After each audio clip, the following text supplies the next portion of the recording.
اليوم جايب لكم مكان مال مثقفين يعني بس حلو يعني، حتى اذا انت ما تريد ترتبط يسوي لك يعني واهس انه ترتبط تجيب حبيبتك. هذا المكان الفيو مالته كلش راقي. بس شوفهم الفيو استاذ كاروان، شوف المكان ايش قد راقي.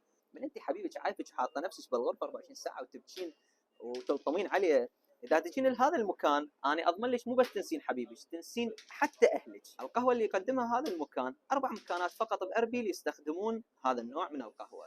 لعشاق القهوه انصحهم بهذا المكان. هيك يقعدون دول العشاق وهيك يسوون. هذا المكان لازم عندك كبل يلا تجي له استاذ. وهنا جايب لكم ولد ذهب، من تجون هنا راسا بس قولوا وين محمود؟ شلونك حبيبي؟ شلون صحتك؟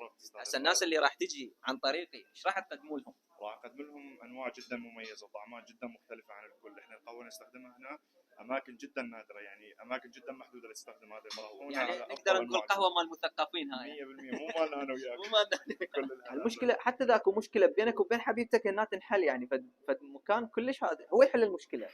كاروان حكي بيناتنا ماكو وحده ترتبط بيها. شو هنا واحد من يشرب قهوه يقوم يشتهي شغلات ثانيه يعني فواكه عصائر طبيعيه. النوبه الحلو بالمكان هادئ يعني تنعس يعني. انا الكاتب والشاعر ابراهيم الشبالي يا وجعي على هذا المكان يا كاروان. المهم انا راح اخلي لكم هذا الباركود حتى تقدرون تشوفون الشغلات اللي يقدمها هذا المكان، ومن تجون هنا قولوا المحمود حاضر العباسي يسلم عليكم وما راح يقصر وياكم.